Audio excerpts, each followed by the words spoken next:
Dear viewers, আসসালামু আলাইকুম।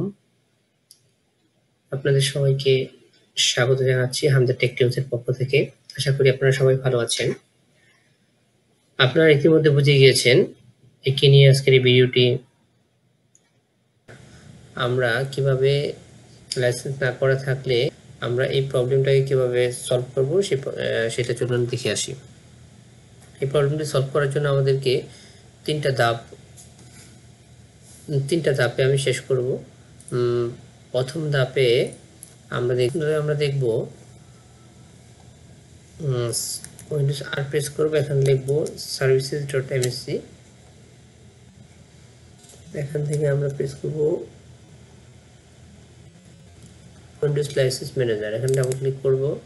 এখান থেকে আমরা ডিসেবল ক্লিক করে অ্যাপ্লাই করে ওকে করব, শেষ করব।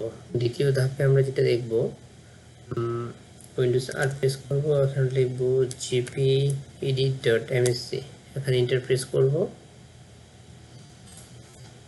এখান থেকে আমরা দেখব কম্পিউটার কনফিগারেশনের অ্যাডমিনিস্ট্রেটিভ টেমপ্লেট, এখান থেকে আমরা কম্পিউটার কম্পোনেন্টে ক্লিক করব।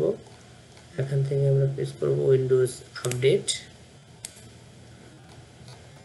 এখানে আমরা ডান দিকে নিচের দিকে চলে যাব।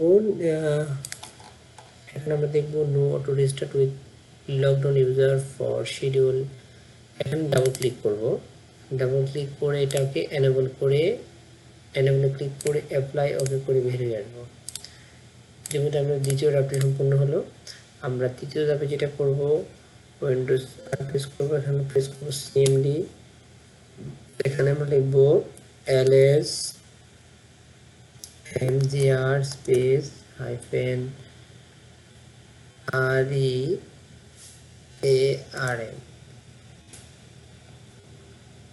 একটু ওয়েট করব।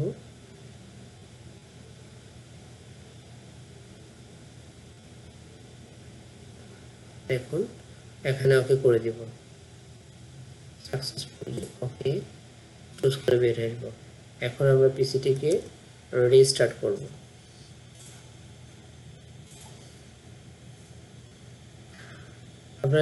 এখন আমরা পিসিটিকে রিস্টার্ট করব। পিসিটি রিস্টার্ট করলে আমাদের এই প্রবলেমটি সলভ হয়ে যাবে।